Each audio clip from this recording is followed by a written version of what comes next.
Welcome students. Today we are starting next chapter of the class. Chapter number 12, Columbus discovers America. ये chapter दो part में divided है.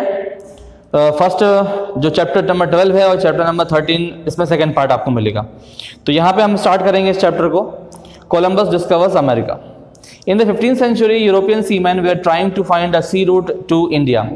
15th century की बात है. जो यूरोपियन लोग थे वो क्या कर रहे थे, सी रूट अपने जो भारत के तरफ जो जाता है सी रूट उसको ढूंढने की कोशिश कर रहे थे.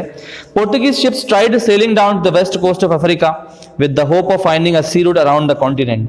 और पोर्टुगीज शिप्स जो थी, जो खासकर पोर्तुगल की जो शिप्स थी, वो भी वेस्ट कोस्ट डायरेक्शन में अफ्रीका के आगे बढ़ रही थी कि किसी तरह से उनको सी रूट उनको मिल जाए, किस तरह से वो फाइंड कर ले. Vasco D gamma succeeded in this plan in 1498.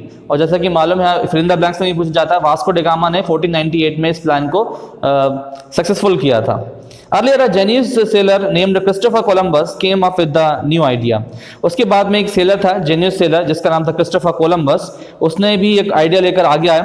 His plan was to sail west, और उसका जो प्लान था वेस्ट डायरेक्शन में सेल करना था, आगे बढ़ना था. If the earth was shaped like a ball, he argued, one could reach the eastern island by sailing far enough west. और उसका ये कहना था कि अगर अर्थ जो हमारी पृथ्वी है अगर बॉल की तरह है तो कोई भी व्यक्ति ईस्टर्न आइलैंड की तरफ से बढ़ते हुए जो वेस्ट डायरेक्शन तक पहुंच सकता है. Of course no one had so far reached the east in this way. और अभी तक कोई इस डायरेक्शन में अभी तक पहुंचा भी नहीं है. But he offered to undertake the voyage if someone would give him ships and men. But उसके साथ साथ ये चीजें भी हैं कि शिप्स की भी जरूरत होगी आगे बढ़ने के लिए. The king of Portugal showed no interest in this plan. और किंग को जो पोर्टुगल का जो राजा था उसने बिल्कुल भी इंटरेस्ट नहीं दिया इस प्लान पर. He did not think it would succeed, क्योंकि उसे यकीन नहीं था कि ये सक्सीड होगा. So Columbus went to the court of Spain. तो कोलंबस क्या किया, कोर्ट ऑफ स्पेन में चला गया.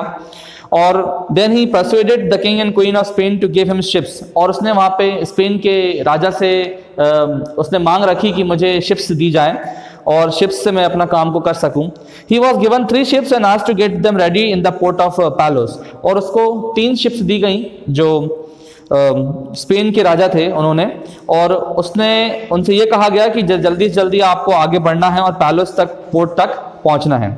But when Columbus tried to collect the crew, but Columbus जब क्रू मेंबर्स को फाइंड कर रहा था, खोज रहा था. क्रू मेंबर्स मतलब जहाज में, शिप में चलने वाले जो लोग जो मदद करते हैं उसको हम क्रू मेंबर्स बोलते हैं. तो क्रू मेंबर्स जब वो खोज रहा था, he found that he could not persuade sailors to go with him. और उसने ये पाया कि सेलर्स इसके साथ में नहीं जा सकते थे, जो चलाते थे शिप्स को, वो उसको नहीं मिल पा रहे थे. They were frightened of the idea of such a long voyage into a completely unknown sea. क्योंकि वो सब डरे हुए थे कि इतना बड़ा समुद्र में ऐसी यात्रा पे आगे बढ़ना जो कि अनएंडिंग है, ये इसके लिए ये बिल्कुल भी एग्री नहीं हो रहे थे जाने के लिए. दो Columbus promised him rich rewards, but Columbus ने उनको रिच रिवॉर्ड्स के लिए प्रॉमिस भी किया कि मैं बहुत बड़ा इनाम दूंगा तुम्हें, बट फिर भी उन्होंने डिसएग्री किया. नॉट मेनी केम फॉरवर्ड, कोई भी ज्यादा आगे नहीं आया. In the end he had to collect beggars and criminals from prisons. उसके बाद में लास्ट में उसे भिखारियों को और क्रिमिनल्स को, खासकर जो हम कह सकते हैं जो कैदी थे जेल्स में, उनको उन्होंने फोर्स किया और क्रू मेंबर्स को बनाकर, उनको क्रू मेंबर्स बनाकर वो शिप में लेकर आगे चला. On Friday the 3rd of August 1492 Columbus set sail. और 3 अगस्त 1492 में कोलंबस आगे बढ़ा. His first destination was the Canary Islands. और फर्स्ट डेस्टिनेशन जो उसका फर्स्ट जो जगह थी जहां पर वो पहुंचा था, जिसका नाम था canary Islands. For the European of that time these islands were the western most point of the known world. Beyond them ले द ग्रेट अननोन ओशियन. और उसके आगे एक अननोन ओशियन भी रहा करती थी. नो वन हैड एक्सप्लोर्ड और sailed very far out on it. In the minds of common people, these seas were filled with all the kinds of imaginary dangers. अगर हम बात करें इमेजिनरी डेंजर्स की, हम बात करें तो हमारे मन में बहुत सारे इमेजिनरी डेंजर्स उत्पन्न होते हैं जब हम खासकर समुद्र में उतरते हैं. Some thought that the doorway to hell lay open here. Others again thought that somewhere in the western seas the world came to an end. Someone believed that those waters there were huge sea snakes whose bite was deadly. कुछ लोग ऐसा believe करते थे कि समुद्र के अंदर बहुत बड़े बड़े सांप है जो उनको डस लेंगे. कुछ ऐसा बिलीव करते थे कि शायद जो है जहाज है, जो शिप है, वो एकदम से पानी में डूब जाएगी तो हम मर जाएंगे. बहुत सारे इमेजिनरी डेंजर्स हमारे दिमाग में आते हैं. On the way of canary islands one of the ships the पिंटा lost her rudder. उसके बाद में कैनरी आइलैंड्स में जब वो आगे बढ़ा, जिस शिप का नाम पिंटा था, उसने अपने रडर को खो दिया। This was perhaps no accident but the work of some of the crew who did not want to take part in the voyage. Columbus had to stay some time at the Canary Islands for the ship repair. और Columbus को कुछ समय तक ship repair के लिए canary islands में रुकना पड़ा था। The Pinta was fitted with a new rudder and then the set sail again. और पिंटा को एक न्यू रडर लगाया गया था और रडर लगाने के बाद में फिर वो आगे बढ़े थे। From now on they were completely unknown seas, they sailed on and on. और आगे बढ़ते गए। They seemed to be an no end to the seas. और उनको अभी भी समझ में नहीं आ रहा क्योंकि जो समुंदर था वो उनको बिल्कुल अनएंडफुल दिख रहा था। अनएंडफुल मतलब कभी उसका एंडिंग पॉइंट नहीं नजर आ रहा था उनको। They sailed on. There seemed to be no end of the seas, and they were days went. The fears among the sailors grew. और जैसे जैसे ये आगे बढ़ रहे थे और जैसे जैसे जो समुंदर था वो खत्म नहीं हो रहा था तो उनका डर और बढ़ते जा रहा था कि ये समुंदर क्यों नहीं खत्म हो रहा है और क्यों उनका डेस्टिनेशन अप्रोच नहीं हो रहा है। On the 8th day, they saw 2 birds flying over the sea. और 8वें दिन उन्होंने 2 पक्षियों को उड़ते हुए देखा। This gave him the home that the land was near. और उनको इससे पता चल गया कि शायद जमीन बिल्कुल पास में है। But this hope turn out to be false. But ये जो होप दिखी उनको, जो उम्मीद दिखी थी, वो उम्मीद बिल्कुल भी नकारात्मक समझ में आई। क्यों समझ में आई देखिए आगे। Then all of the sudden they came upon the strange kind of sea. और आगे और बढ़ते हुए आगे बढ़े वो। Its surface was thick with seaweed. और जो सरफेस था उस स्ट्रेंज सी का वो सीवीड से थिक था। This sea of seaweed called the Sargasso Sea covers an area 7 times the extent of France. Seeing it, the sailors were terrified. और sailors जितने थे जो शिप को लेके आगे बढ़ रहे थे इस strange sea को देखकर बहुत ज़्यादा डर गए।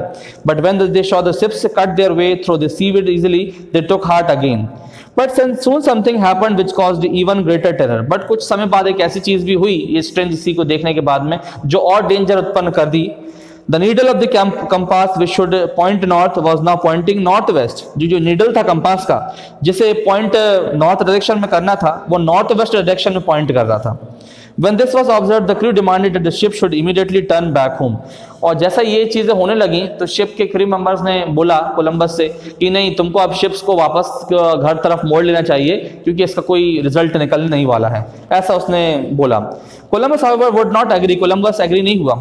For him, he had to sail back now was unthinkable. It would mean the ruin of his life and fortune. क्योंकि उसकी जिंदगी दांव पर लगी हुई थी। He was determined to succeed and to go on till the end. आखिरी तक जाने के लिए वो सोचा कि मैं आखिरी तक जाऊंगा और डेस्टिनेशन को अचीव करूंगा। The frightened crew did not know what to do. और जो उसके साथ वाले क्रू मेंबर्स थे बहुत ज़्यादा डरे हुए थे, उनको समझ में नहीं आता क्या करना है। Some thought that the best plan would to be throw Columbus into the sea, then they would go back to home. और कुछ लोगों ने ऐसा अपने मन में सोचा कि सबसे अच्छा प्लान ये होगा कि हम कोलंबस को उठा के पानी में फेंक दें और पानी में फेंकने के बाद में हम खुद शिप को चलाकर अपने घर वापस चले जाएं। Columbus knew what was passing in the minds of his men. Columbus को मालूम था कि उनके क्रू मेंबर्स के दिमाग में क्या चल रहा है। Every day he went among the crew and tried to encourage them. सभी लोग हमेशा हर दिन अपने क्रू मेंबर्स के पास में जाते थे और इनको इंकरेज और मोटिवेट करते थे। And win their friendship by talking to them. और उनसे बात किया करते थे। One day he comforted with them with the soft words. Another day he described to them that the great riches each of them would win when they reached India. और उन्होंने बाद में एक और चीज़ कही कि असली डेस्टिनेशन हमारा जब होगा जब हम असली अपने टारगेट तक, गोल तक पहुंचेंगे। Sometimes he warned them of the punishment given to sailors who rebelled against their captain at the sea. कभी कभी वो अपने क्रू मेंबर्स को डराते भी थे कि अगर कोई उनके खिलाफ जाएगा तो उसको पनिशमेंट दी जाएगी। In this way, from day to day, he drew them onwards, promising them that the land would be seen very soon. और दिन पे दिन आगे बढ़ता गया और उनको प्रॉमिस करते गए कि जल्दी से जल्दी ज़मीन हमें दिखेगी और लैंड हमें दिखेगा जहाँ पर हम सेल कर सकें। And yet though they sailed on and on there was no sign of land. और आगे बढ़ते गए, आगे बढ़ने के साथ साथ ये देखता गया कि कोई भी ज़मीन नज़र नहीं आई। तो हम ये देख सकते हैं इस चैप्टर में कोलंबस डिस्कवर्स अमेरिका में किस तरह से शुरू से लेकर 15वीं सेंचुरी से लेकर यूरोपियंस की बात हुई और कोलंबस आगे बढ़ा है। स्पेन के राजा से उन्होंने शिप लेकर आगे बढ़ते गए और आगे जाकर ये दिखाई दिया कि क्रू मेंबर्स को भी बहुत ज़्यादा डर गए थे।